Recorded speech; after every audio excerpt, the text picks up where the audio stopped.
buenos días, hermanos, ¿cómo están? Que Dios les bendiga, sean bienvenidos otro domingo más en esta serie que hemos comenzado y que hemos titulado Peregrinos. Esta es la segunda enseñanza que lleva como título Nuestra herencia en Cristo. La semana pasada comenzamos a ver esta nueva serie que se va a basar en la epístola del apóstol Pedro. Yo traigo desde Pablo, desde la epístola, desde la serie pasada, pero es Pedro. Entonces, la semana pasada estuvimos estudiando acerca de los elegidos de Dios. Nosotros hablábamos acerca de que la Biblia es muy clara, acerca de los elegidos. Vimos una serie de textos, vimos también que esta elección está en base a la gracia de Dios, pero también vimos que esto no quita la responsabilidad del hombre. Nosotros enseñamos la soberanía de Dios en la elección, pero también entendemos que hay una responsabilidad dentro del hombre. ¿En qué momento se cruzan? No lo sabemos, pero enseñamos ambas porque es lo que la Biblia enseña. Lo que sí sabemos y lo que es relevante en las Escrituras es el hecho de que todos aquellos que han sido elegidos por Dios manifiestan ciertos rasgos y ciertas características. Que estudiamos 5 y una más que es el fruto. Una persona que ha sido elegida es porque da el fruto de Dios en su vida, manifiesta fruto, y ese fruto se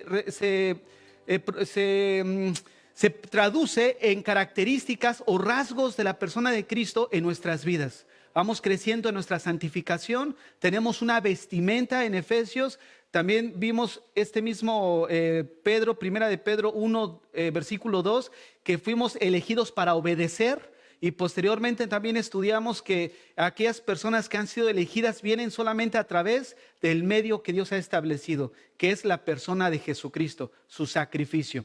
Y el día de hoy vamos a tratar acerca de que estos elegidos, o sea, nosotros, los que hemos pasado por la puerta del arrepentimiento, tenemos una herencia en Cristo. Y vamos a fortalecer nuestras vidas para que nosotros veamos cómo en medio de la persecución, en medio de la crisis, nuestra esperanza no debe de menguar. El desánimo no debe de asaltar nuestras vidas, sino que nosotros debemos estar confiados en que hay una esperanza en nuestras vidas y que no es aquí en la tierra, está allá en los cielos. Así que vamos a comenzar. Vuelvo a repetir, el tema del día de hoy es nuestra herencia en Cristo. Abran sus Biblias ahí en Primera de Pedro, capítulo 1, versículo 3 al 5. Primera de Pedro, capítulo 1, del 3 al 5. Una vez que hemos dado un breve resumen del estudio pasado, vamos a entrar al día de hoy, pero sí es necesario que veamos cómo este grupo de personas que ha sido elegida por Dios de una manera soberana en base a su gracia, de alguna manera tenemos una herencia en Cristo y que está asegurada, y esto nos va a fortalecer a nuestras vidas. Dice así el versículo 3: Bendito el Dios y Padre de nuestro Señor Jesucristo, que según su grande misericordia nos hizo nacer para una esperanza viva, por la resurrección de Jesucristo de los muertos, para una herencia incorruptible, incontaminada e inmarcesible, reservada en los cielos para vosotros, que sois guardados por el poder de Dios mediante la fe, para alcanzar la salvación que está preparada para ser manifestada en los tiempos postreros. Muy bien, una de las cosas que nosotros no podemos perder de vista es la audiencia a la que Pedro se dirige. ¿Quién era su audiencia? La audiencia era un grupo de creyentes que se encontraban en persecución, que estaban viviendo tiempos difíciles, se encontraban en un mundo que era hostil para ellos. Una de las cosas que nosotros necesitamos recordar y constantemente es que cuando venga tiempo de persecución para la iglesia en la actualidad, no olvidemos esta palabra. Porque es precisamente las circunstancias bajo las cuales se encontraba este grupo a los que Pedro les predicó. Una iglesia perseguida, y es una iglesia en la que se va a volver a presentar en estos tiempos. Una iglesia que vamos a ser perseguidos, y no podemos olvidar esta palabra, porque esta palabra nos va a alentar a nosotros como creyentes a seguir adelante en medio de la persecución. Porque Pedro aquí los lleva a mirar más allá de sus problemas temporales. Y esta palabra es importante. Todo sufrimiento, toda agonía, toda persecución es temporal. No se compara con el disfrute que vamos a tener en la herencia eterna, que está asegurada para nosotros como cristianos. Quiero comenzar haciendo una pregunta de manera retórica. ¿Cuál es la esperanza de todo creyente? ¿Cuál es la esperanza que nosotros tenemos como creyentes? Una de las cosas, esta semana hablando con un joven, él me decía que se encontraba con ataques de pánico, con ataques de ansiedad, estaba llorando nada más. Y yo le decía, bueno, ¿a qué atribuyes tú esta situación por la que estás atravesando? Debe de haber una causa que te lleva a orillarte, a manifestar esta situación. Obviamente entendemos que la causa principal es el alejamiento de Dios. Pero resulta que él comentaba que era porque no va a tener para comprar su carro para junio. Porque como perdió su trabajo, entonces eso la afligía. Y yo le dije, con todo respeto, qué superficial eres en tu vida. Imagínate, porque no vas a tener un cochino carro, vas a vivir y eso va a afectar tu vida y tu salud. O sea, ¿en dónde estamos nosotros como cristianos o es dónde está puesta nuestra esperanza? Una de las cosas que nosotros como cristianos debemos de recordar es que nuestra esperanza como cristianos está en la vida eterna. No solamente el hecho que vamos a tener un tiempo indeterminado de vida eterna, sino el hecho que vamos a tener un glorioso privilegio de vivir siempre con Dios. Y eso no tiene precio. Esta es precisamente nuestra esperanza viva, como leíamos ahí en el versículo 3, nos hizo renacer para una esperanza viva. ¿Qué significa esto? Significa que esta esperanza es real para nosotros, es verdadera y que realmente existe. Toda esta enseñanza del día de hoy va a girar en torno a esta herencia que nosotros tenemos por Cristo, pero es una herencia donde no nos lleva a poner nuestra mirada en las cosas terrenales, sino en las cosas que están por venir, al lado de nuestro Dios. Y eso nos debe de fortalecer en medio de cualquier persecución que se pueda manifestar posteriormente o que estemos pasando incluso ahorita. Llámale enfermedad, llámale pérdida de trabajo, llámale aflicción. No se compara con estos sufrimientos temporales a ese gozo que vamos a pasar en nuestra eternidad con Dios. Primeramente, quiero que observemos ahí en el versículo 3 de Primera de Pedro, ¿dónde está nuestro origen? ¿Dónde es el origen de nuestra herencia? ¿En dónde se origina? Se origina en Dios. Vean lo que dice el versículo 3, la primera frase. Bendito el Dios y Padre de nuestro Señor Jesucristo. El origen de esta herencia que ahora todos nosotros tenemos como creyentes está en Dios. Y ese es el motivo por el cual Pedro comienza en alabanza a Dios, motivando a los creyentes a que hagan lo mismo, ya que nuestro origen o el origen de nuestra herencia está en Él. Y es por eso que nuestra herencia está segura, porque tiene un origen o tiene su origen en Dios mismo. Es por eso que nuestra respuesta a lo que Dios ha hecho a favor nuestro debe ser de gratitud, de alabanza. Debe de manifestar de nosotros una expresión de alabanza, decir, Señor, pues realmente no tengo lo que quisiera tener.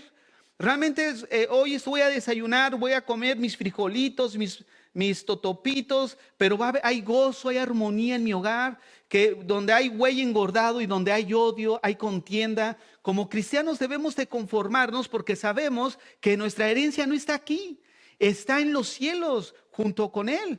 Ahora escúchame bien, ¿cuál es el motivo de nuestra herencia? ¿Por qué Dios en un momento dado nos va a dar una herencia de estar con Él y de gozar toda la eternidad? ¿Porque fuimos muy buenos? No. Vean lo que dice el versículo 3 a continuación de la frase que ya leímos. Voy a comenzar a leer otra vez el versículo 3. Bendito el Dios y Padre de nuestro Señor Jesucristo, que según su grande misericordia, mira, aquí está el motivo. ¿Cuál es el motivo de esta herencia que ahora nosotros tenemos como cristianos? Su grande misericordia. Su grande misericordia fue el motivo detrás del cual Dios concedió vida eterna a nosotros los creyentes. El hombre es tan pecaminoso que no tiene ninguna esperanza. La única esperanza es que Dios tenga misericordia de él, porque anteriormente estábamos alejados de Dios, ignorábamos a Dios, rechazábamos a Dios, negábamos a Dios, le fallábamos, vivíamos totalmente alejados de él. Pero escucha, el carácter misericordioso de Dios se manifestó en nuestra salvación. Por eso dice en Efesios capítulo 2, del 4 al 5, voy a leer de una manera más rápida porque van a aparecer los textos ahí en su pantalla. Dice así Efesios 2, del 4 al 5.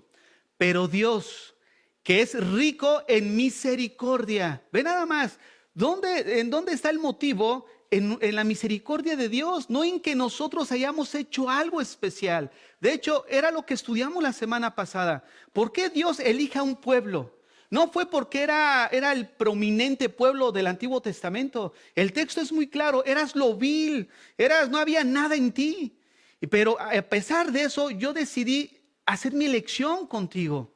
¿En base a qué? En base a la gracia. Mira, cuando nosotros recibimos un favor del cual tú no hiciste nada para merecerlo, ¿cómo se traduce? Como la gracia de Dios. Y es precisamente esta misma gracia que se manifiesta en su misericordia. Pero Dios, que es rico en misericordia, por su gran amor con que nos amó, aun estando muertos nosotros en nuestros pecados, nos dio vida juntamente con Cristo. Por gracia sois salvos. Todo esto está envuelto de la gracia de Dios. Mira lo que dice Tito, capítulo 3, versículo 5. Nos salvó, no por obras de justicia que nosotros hubiéramos hecho. Fíjate, no hay nada en nosotros que hubiéramos hecho para motivar el amor de Dios para con nosotros.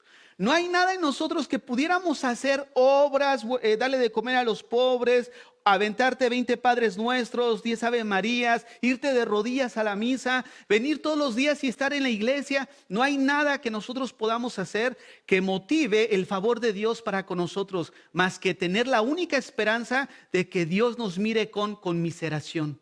Es la única esperanza que nosotros tenemos. Por eso Pablo le escribe a Tito y le dice, nos salvó, no por obras de justicia que nosotros hubiéramos hecho, sino por su misericordia, por el lavamiento de la regeneración y por la renovación en el Espíritu Santo. Otra vez menciona ahí, por su misericordia. ¿Qué es la misericordia? La misericordia es la bondad de Dios hacia los que están afligidos. Es esa ayuda que viene de Dios en tiempo de necesidad. Es por tal motivo que la misericordia se centra en la miserable y lastimera condición del pecador. El Evangelio está movido por la compasión de Dios hacia los que estábamos muertos en nuestros delitos y pecados. Ese es el Evangelio. Ahí vemos la misericordia de Dios. Todos los creyentes estuvieron una vez en esta condición. Una condición desdichada y desamparada, agravada por nuestro corazón engañoso, una mente corrupta y unos deseos malvados que nos esclavizaban al pecado y nos dirigían a una condenación eterna. Por tanto, nosotros necesitábamos que Dios mostrara su compasión hacia nuestra condición. Y en esa compasión hacia nuestra condición desesperada y perdida, esperar que Él nos redimiera por puro acto de misericordia basado en su gracia. Porque esto que Dios hace a favor de nosotros no es porque nosotros hayamos hecho algo de bueno. Nosotros lo que hicimos fue ganarnos el infierno con todas nuestras acciones. Y Dios en su misericordia nos rescata de esa dirección a la que íbamos, por pura gracia. Un ejemplo de la misericordia de Dios, nosotros lo podemos mirar en las sanidades físicas. En las sanidades físicas que realizó Jesús en la tierra. Porque estas sanidades ilustran el corazón compasivo y misericordioso de Dios hacia las personas pecadoras que sufrían la miseria temporal por su condición caída. Ahí vemos un ejemplo en el Nuevo Testamento de la misericordia y la compasión de Dios para aquellos que estaban desprovistos de toda gracia. Ahora bien, aquí surge una pregunta. ¿Qué hace que como creyentes nos apropiemos de esta herencia? Porque ya estudiamos que Dios ha dado una herencia a aquellos que ha escogido o ha elegido en su gracia y en su misericordia. Y ya vimos que esta herencia es en base a su gracia. Pero ¿qué hace que nosotros nos la apropiemos? Ya miramos que no por nuestras buenas obras. Entonces, ¿qué es lo que hace? Miren lo que dice el versículo 3 otra vez. De Pedro, capítulo 1, versículo 3. Bendito el Dios y Padre de nuestro Señor Jesucristo, que según su grande misericordia, mira, nos hizo renacer para una esperanza viva. Entonces la pregunta es, ¿qué hace que como creyentes nos apropiemos de esta herencia? ¿Qué hace que nosotros recibamos esta esperanza viva en nosotros? el nuevo nacimiento. No existe esperanza de vida eterna salvo que una persona nazca de nuevo por medio del Espíritu de Dios. Una persona debe de ser regenerada y debe de convertirse a un hombre nuevo por el poder de Dios, para poder nosotros habitar siempre la eternidad con Dios. Todos en algún momento hemos escuchado la historia de Nicodemo, ¿no es verdad? O la hemos leído. Pero hoy quiero solamente hacer referencia a las últimas palabras que Jesucristo menciona cuando está en el contexto de Nicodemo. Ya nosotros generalmente hemos escuchado la primera parte, ¿no? Que te es necesario nacer de nuevo. Tengamos en mente eso y veamos ahora Juan capítulo 3, versículo 14. Porque cuando Jesús le dice a Nicodemo que le es necesario nacer de nuevo, Jesucristo toma un hecho que se vivió en el Antiguo Testamento para ilustrar a qué se refiere nacer de nuevo. Miren lo que dice ahí Juan 3:14. Y como Moisés levantó la serpiente en el desierto, así es necesario que el Hijo del Hombre sea levantado, para que todo aquel que en él cree no se pierda, mas tenga vida eterna. Vuelvo a repetir, y como Moisés levantó la serpiente en el desierto, así es necesario que el Hijo del Hombre sea levantado, para que todo aquel que en él cree no se pierda, mas tenga vida eterna. Jesucristo aquí está ilustrando un acontecimiento que pasó en el Antiguo Testamento. Obviamente Nicodemo, al ser maestro de la ley, él la conocía bien. Los israelitas en el Antiguo Testamento, hay un relato en el libro de Números donde dice que ellos pecaron en contra de Dios. Ellos hablaron, manifestaron murmuro en contra de Dios. Como consecuencia, Dios le mandó juicio. ¿Cómo se manifestó este juicio? A través de serpientes que hacían que los picara y ellos murieran. Ahora escúchame bien. Estas serpientes, ¿qué representan? Representan el pecado del hombre, pero también representan el juicio que Dios les mandó por el pecado que ellos habían cometido. Y la única manera en la que ellos pudieran ser libres de la muerte era mirar el objeto que Dios les había proveído, que era una serpiente de bronce, y cuando esas personas eran picadas por estas serpientes venenosas, ellos miraban el medio que Dios había establecido y encontraban salvación a su juicio que había venido sobre ellos por causa del pecado.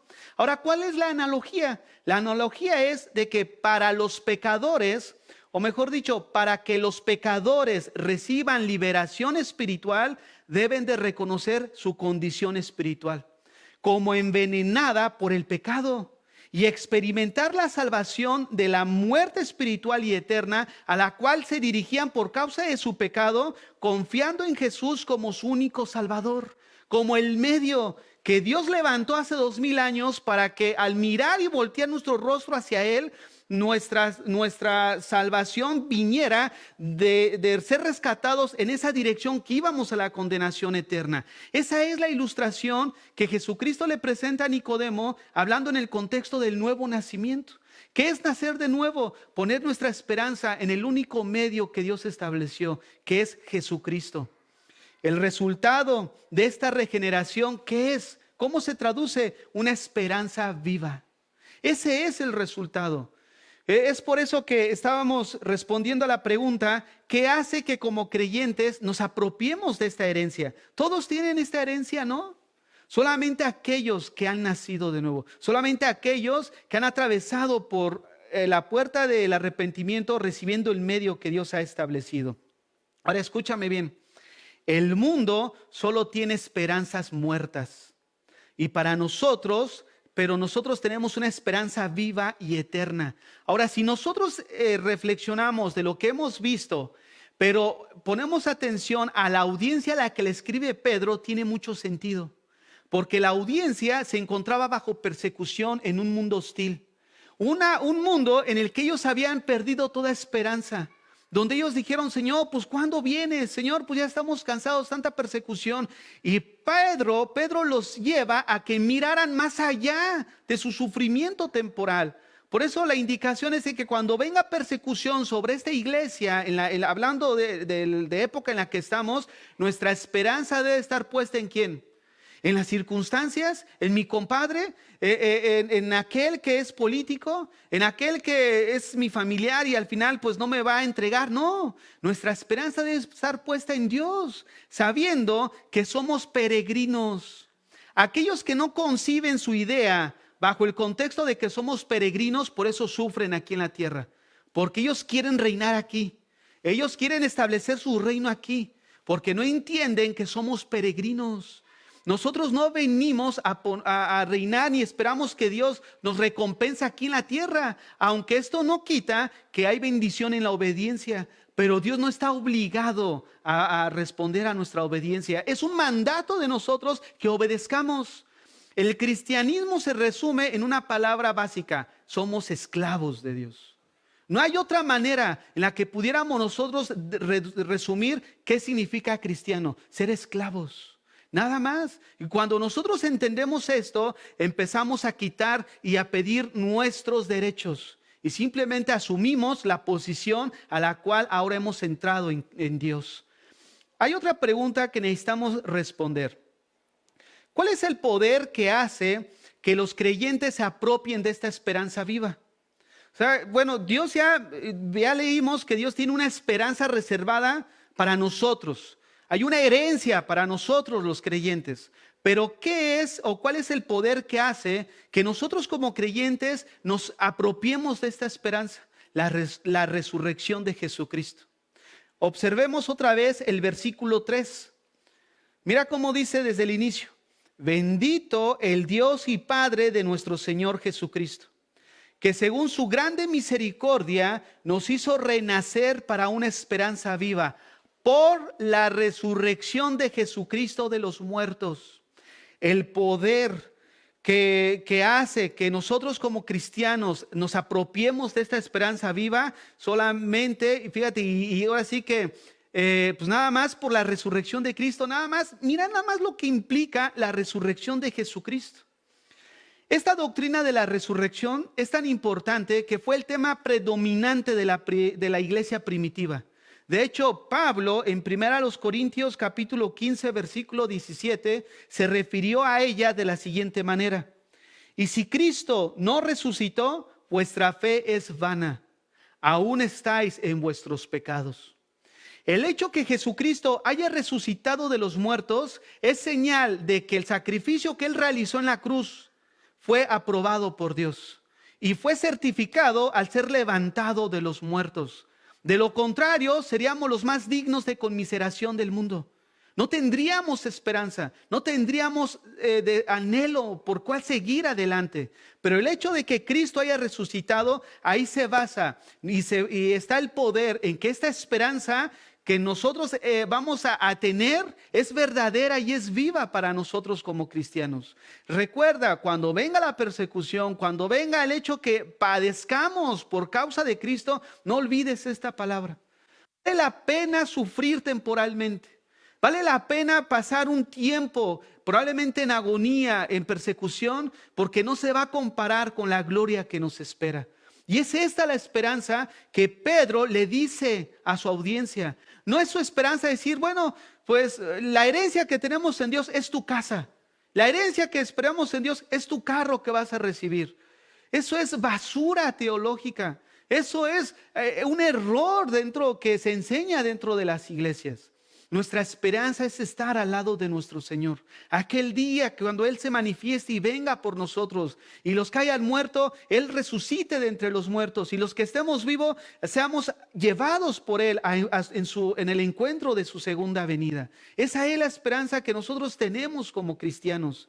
Sin la resurrección de Cristo, nuestro nacimiento nuevo sería imposible y nuestra esperanza sería vana.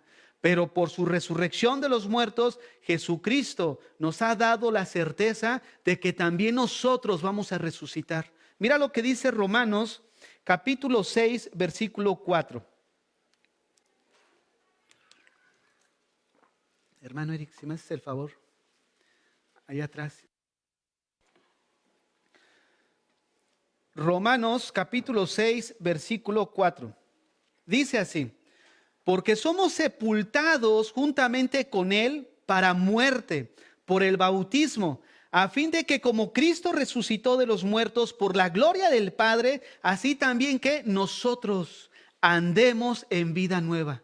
Mira nada más la esperanza que nosotros tenemos. Así como Cristo resucitó, dice, nosotros también andemos en vida nueva. Voy a volver a leer el texto. Porque somos sepultados juntamente con Él para muerte por el bautismo, a fin de que como Cristo resucitó de los muertos por la gloria del Padre, así también nosotros andemos en vida nueva. De esta manera Pedro también lo enseñó en el Pentecostés, ahí en Hechos capítulo 2, versículo 24.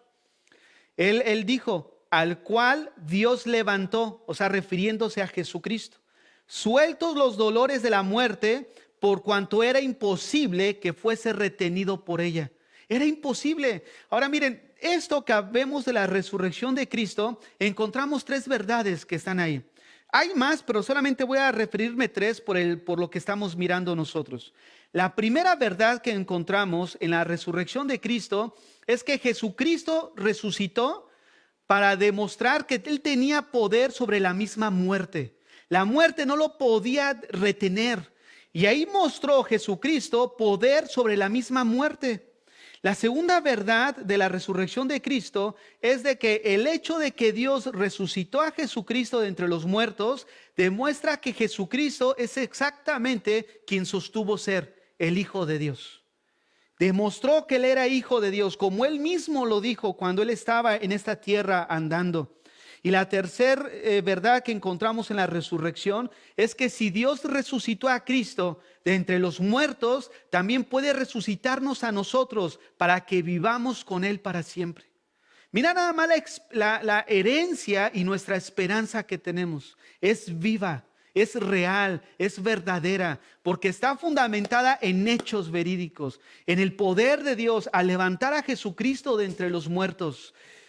La pregunta es, ¿cuál es la naturaleza de nuestra herencia? Ya vimos que esta herencia tuvo su origen en Dios. Ya vimos también que no solamente esta herencia tiene su origen en Dios, sino fue motivada por la misericordia de Dios. También vimos que esta herencia nosotros nos la apropiamos a través del nuevo nacimiento. Ya vimos también que esta herencia nosotros la vamos a tener por el poder de la resurrección de Jesucristo. Ahora, ¿cuál es la naturaleza de nuestra herencia? Miren lo que dice Primera de Pedro, capítulo 1, versículo 4. Estudiemos cuál es la naturaleza de nuestra herencia. Dice ahí, para una herencia incorruptible, incontaminada e inmarcesible, reservada en los cielos para vosotros. Mira, menciona aquí tres características o tres cualidades de nuestra herencia. La primera dice que es incorruptible, la segunda incontaminada y la tercera es inmarcesible. Antes de entrar a estudiar cada una de estas tres características, quiero que observemos la palabra herencia, porque la herencia se refiere a una riqueza transmitida o a un legado que alguien recibe como miembro de una familia. Este concepto de herencia los judíos lo tenían muy bien entendido, porque ellos entendían, o fue el mismo concepto que se usó en el Antiguo Testamento cuando ellos heredaron la tierra prometida. Lo que Pedro está haciendo aquí es enfocarles que así como ellos heredaron una tierra, un pedazo de tierra, algo terrenal, también está diciendo que de la misma manera la iglesia va a recibir una herencia espiritual en el cielo.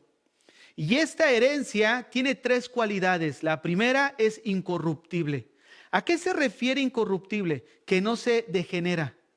No solamente que no se degenera, sino también que no muere.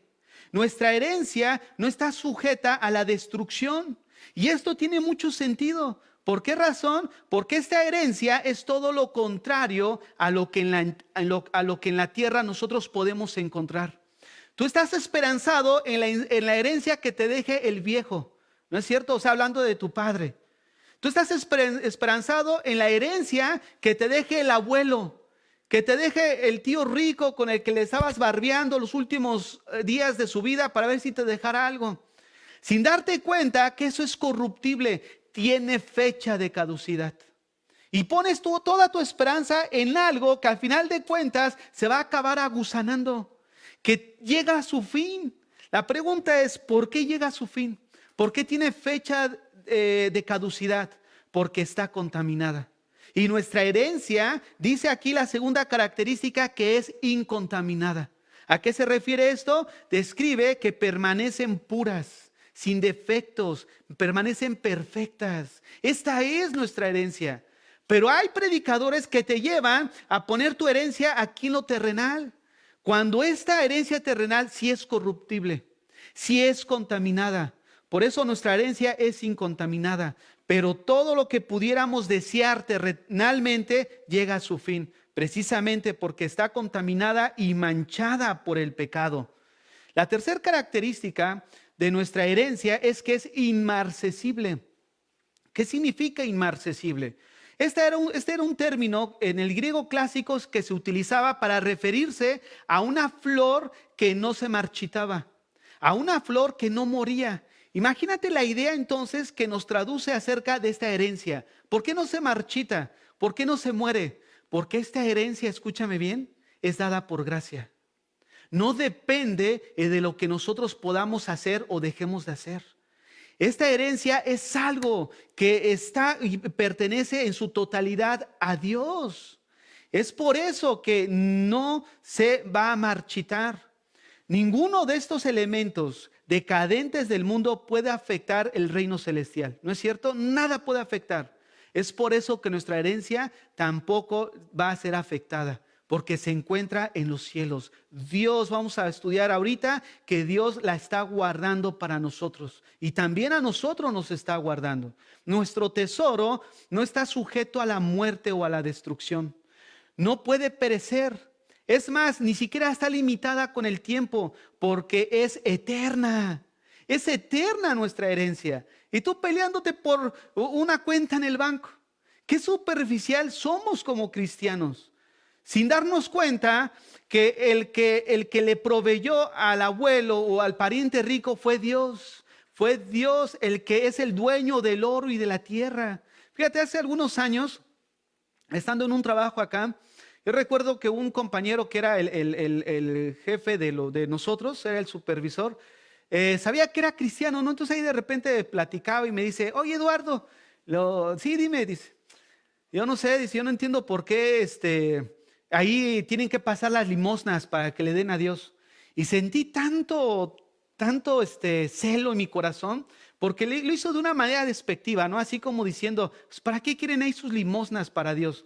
Y me recuerdo que me volteé y yo no regulé mi voz, como que salió así muy firme. Ya reaccioné cuando se lo dije yo, me va a correr. Pero que me volteo y le digo, mira, déjame decirte algo. Dios no necesita tus migajas. Dios no necesita tu mugre dinero, porque Dios es el dueño del oro y de la plata. Nosotros como cristianos necesitamos ubicar las cosas. ¿Tú crees que la casa que tienes es tuya? ¿Que el carro que traes es tuyo? ¿Que los zapatos que traes son tuyos? Somos administradores, aún de nuestros hijos. Somos administradores, nada es nuestro, nada es propiedad nuestra. Nosotros sí trabajamos porque Dios nos dio la gracia, la facultad para obtener cosas, pero detrás de eso es Dios el que nos provee todo lo que pudiéramos llegar a alcanzar. Nuestra esperanza no está aquí en la tierra.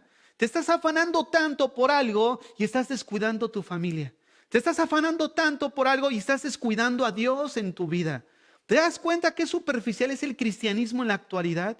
Cuando en los tiempos bíblicos el cristianismo todo giraba en torno a las actividades de la iglesia, a las actividades de Cristo. Todo lo hacían después de haber entregado un tiempo de devoción a Dios. Es por eso que recibían persecución. Era una iglesia que sí estaba afectando al reino de las tinieblas, que estaban avanzando en la evangelización y el enemigo no estaba contento con eso. ¿No es cierto? Entonces vemos cómo los tiempos han cambiado drásticamente. Una de las cosas que nosotros miramos es que las posesiones terrenales están sujetas a constantes variantes. Son variables, hay cambios en ellas, pero nuestra herencia eterna está guardada en completa seguridad porque Dios mismo la está guardando. Ve nada más, esta herencia es un patrimonio no ganado por un esfuerzo propio, por lo que tú hayas hecho, sino por la gracia de Dios. Observa lo que dice Mateo capítulo 6 del 19 al 20. En este texto de Mateo 6 del 19 al 20, nosotros podemos apreciar cómo Jesucristo precisamente nos muestra de lo corruptible que es las cosas terrenales. Dice así: no os hagáis tesoros en la tierra, donde la polilla y el orín corrompen. Ve nada más. No os hagáis tesoros donde en la tierra, donde la polilla y el orín corrompen. Vean la fecha de caducidad que tiene. Y donde ladrones minan y hurtan, sino haceros tesoros en los cielos, donde ni la polilla ni el orín corrompen, y donde ladrones no minan ni hurtan. Es ahí donde nosotros como cristianos necesitamos enfocar nuestra vida espiritual. Buscar si es que nosotros somos elegidos por Dios, si es que nosotros decimos ser en un momento dado hijos de Dios, nosotros necesitamos manifestar estas características en nuestras vidas. Estamos creciendo en nuestra vida de santificación. Hay una progresión. Estamos reflejando en nuestras vidas el carácter de Cristo. Estamos siendo cada día más obedientes. Estamos teniendo la vestimenta de los elegidos de Dios, perdonando, amando, siendo compasivos, misericordiosos. ¿Estamos nosotros en algún momento dando frutos en nuestras vidas? Estos son los rasgos característicos de un genuino creyente. Miren, la seguridad de la herencia. ¿Cuál es nuestra seguridad? Vayamos ahí a Primera de Pedro, capítulo 1, versículo 4 al 5. Vamos a ver cuál es la seguridad de nuestra herencia. Primera de Pedro, capítulo 1, del 4 al 5. Dice así: para una herencia incorruptible, incontaminada e inmarcesible, reservada en los cielos para vosotros.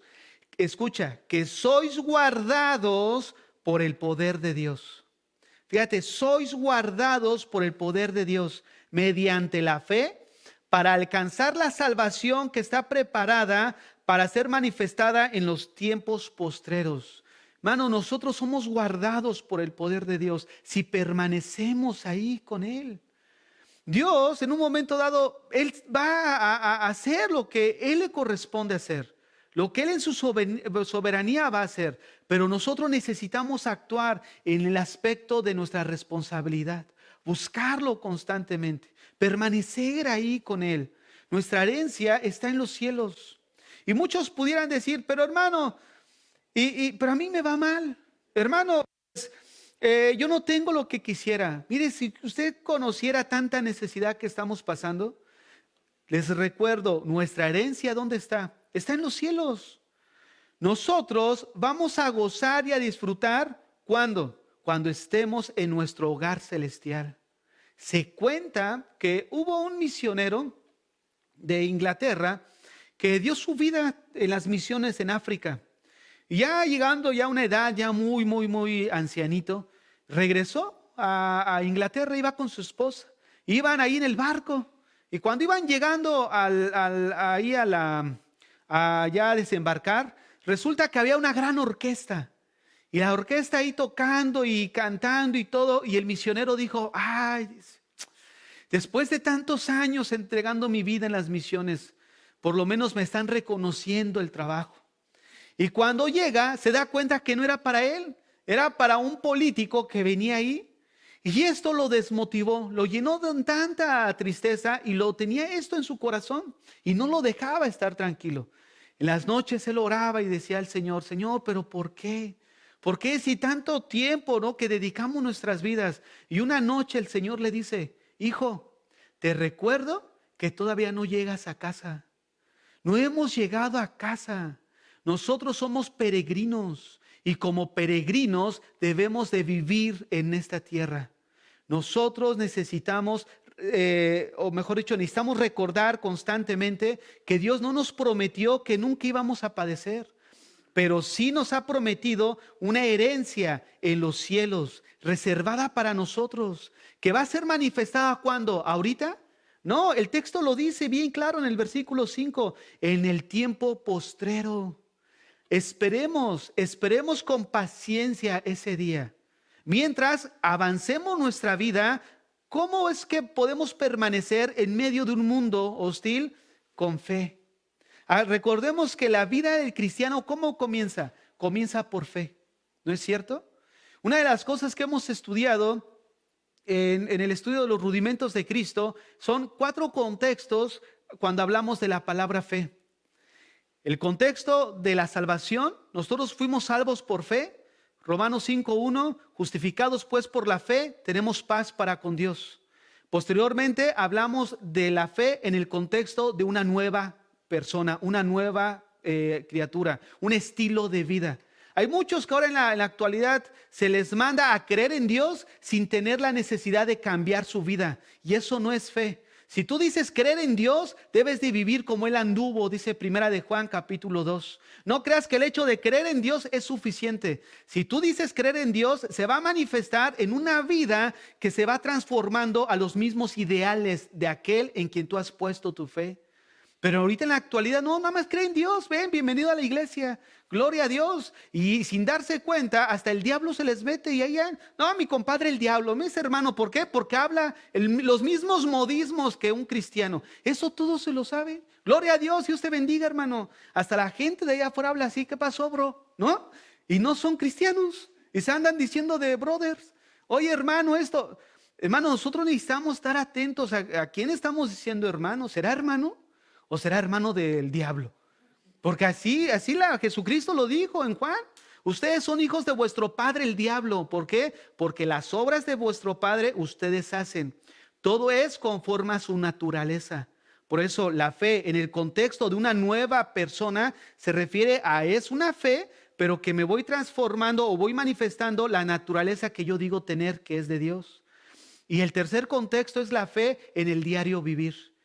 A muchos se les miente. No, ven a Cristo y tus problemas se van a solucionar. Y no es cierto. A veces que hasta aumentan porque te dejan de hablar porque te volviste cristiano. Mira, ahí viene el aleluyo. Ya no lo soporto. Ya vienes a hablarme otra vez de tu religión. Ya vienes otra vez. ¿No es cierto? Nos convertimos en esas personas indeseables en las reuniones. Mismo en nuestras familias.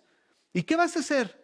Es que no me dijeron esto cuando yo me convertí. Me dijeron que todo iba a ser como Alicia en el país de las maravillas. Todo peace and love, amor y paz. No es cierto. Ya entramos luego a ser aborrecidos por el mundo. Pero no se les enseña eso. Por eso de buenas a primeras dice la parábola del sembrador, que cuando viene la tribulación se apartan del camino. Y esa palabra apartar significa apostatar. Le dan la espalda, son desertores de la fe. Se van. ¿Por qué? Porque nunca se les enseñó que la vida cristiana es una vida de dificultades, donde nosotros necesitamos ejercitar nuestra fe. Y es en este contexto en que nosotros como cristianos necesitamos permanecer firmes en nuestra fe. Hay tribulación, hay angustia. En los tiempos bíblicos, ellos morían abrazados en el Coliseo romano, pero ellos cantaban. Su fe estaba siendo manifestada en el acto de morir. Fíjate, ellos manifestaban su fe. Hay historias increíbles. Hay una de las historias que me llamó la atención en los tiempos de la persecución, donde había una mujer que estaba embarazada y tenía un hijo en brazos. Resulta que los soldados romanos los agarraron, los llevaron a la prisión y había un famoso toro que lo soltaban, que era un toro de Lidia, esos toros que eran increíbles, grandote y era bravo, agresivo. Entonces a los cristianos los aventaban ahí alrededor del Coliseo y les dejaban ir ese toro. Los corneaba y los hacía pedazos. Era muy popular ese toro en ese entonces. Y a esta mujer le dijeron, ¿sabes qué? Con su niño en brazos, escúchame bien, su niño en brazos, y a ella la sacaron. Y le dijeron, niega al Señor y vas a estar con tu hijo. Niega al Señor y te regresamos a tu hijo. Y ella dijo, no. Le dejaron ir el toro, hermanos. El toro llegó y la corneaba. Se caía al suelo y se volvía a poner de pie. Esta mujer era acechada y era corneada, era en un momento dado golpeada por la fuerza del toro una y otra vez, y ya casi medio muerta se sigue levantando de pie y dice, este es su famoso toro. Fíjate nada más, retando todavía. a pesar de que su hijo estaba en brazos del soldado romano con tal de que atormentarla para que negara al Señor. Ella murió ahí, agonizando, pero nunca negó a su Señor Jesucristo. Mira nada más lo que en las historias vemos gente que murió perseguida por el Señor, gente que era torturada. Se cuenta de una familia que le descoyuntaban los huesos y se los volvían a poner en su lugar. Se los volvían a descoyuntar y se los volvían a poner en su lugar para que negaran al Señor.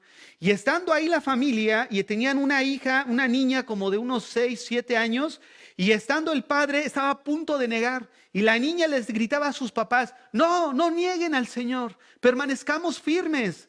Cuando el soldado miró que la niña le estaba fortaleciendo a sus padres, se voltearon con esta niña y la empezaron a torturar igual. Niña de 7, 8 años, que le descoyuntaban los huesos y se los volvían a poner en su lugar, pero nunca negaron al Señor. ¿Y tú por qué ya no tienes que comer tu steak? ¿Por qué no tienes tu juguito de naranja? ¿Por qué tienes que andar en bus? ¿Porque el frío está muy fuerte? ¿Nos estamos quejando? ¿Le llamamos persecución a esto? Por el amor de Dios, esto no es persecución. ¿Cuántas veces hemos sido azotados por el Señor? ¿Cuántas veces hemos ido a la prisión por el Señor? ¿Cuántas veces hemos sido apedreados por el Señor? Entonces, ¿por qué decimos que somos perseguidos? ¿Por qué decimos que hay persecución? Cuando venga la persecución, ahí es donde vamos a ver. Donde vamos a ver de qué estamos hechos cada uno de nosotros. Y es ahí donde necesitamos ejercitar nuestra fe. Por eso la importancia de este tema. Cuando venga la persecución, no mires en el sufrimiento que es temporal. Mira en el gozo eterno que vamos a estar allá con el Señor. Ese sí es gozo. Mira lo que dice, o lo que le escribió Pablo a Timoteo en 2 Timoteo capítulo 1, versículo 12. Por lo cual, asimismo padezco esto, pero no me avergüenzo, porque yo sé a quién he creído. Mira, aquí Pablo, te meto en contexto, estaba en la prisión, estaba en el calabozo. Y él escribe, le dice: por lo cual asimismo padezco esto. Él sí estaba siendo perseguido. Pero ¿qué dice? Pero no me avergüenzo, porque yo sé en quién he creído. Mira la fe de este hombre. La fe que estaba viviendo en ese momento. Yo sé en quién he creído. Y mira lo que dice: y estoy seguro que es poderoso para guardar mi depósito para aquel día. Él estaba seguro que iba a estar en esa herencia que estaba reservada para sus santos. Ahí estamos nosotros. Que el dolor, que el sufrimiento, la angustia, la enfermedad, todo esto que es temporal, no nos afecte en nuestras vidas.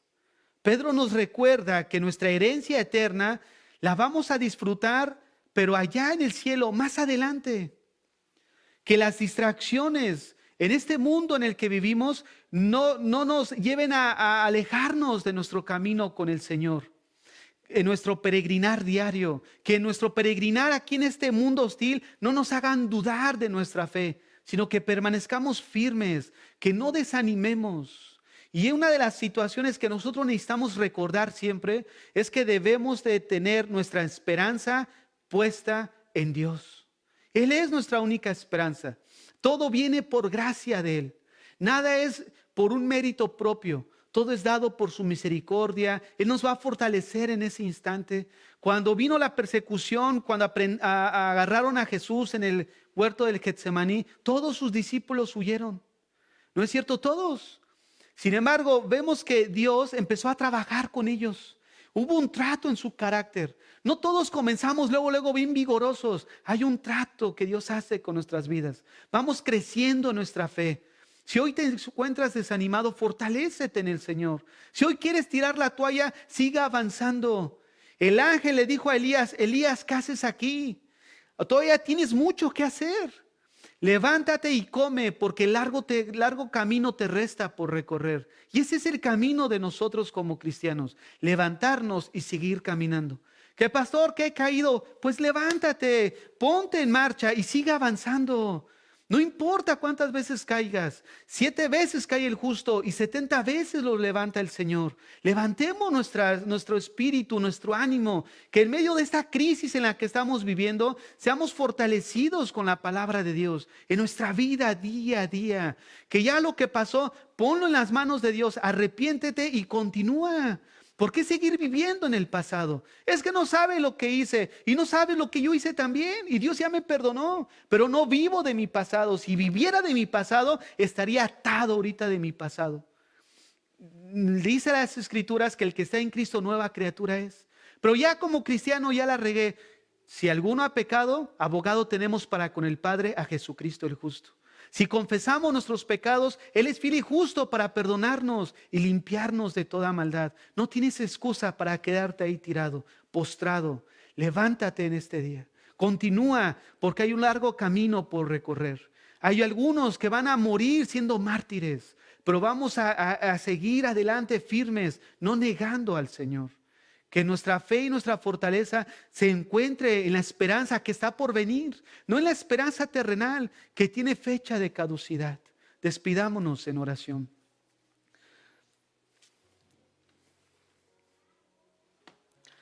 En esta mañana, Señor, te damos gracias porque eres bueno con nosotros. Señor, puede que algunos de nosotros, de los que nos están escuchando, se encuentren desanimados en este día. Muchos de ellos ya hayan tirado la toalla, hayan perdido toda esperanza, Señor. Pero te rogamos que este día hayan sido fortalecidos con tu palabra.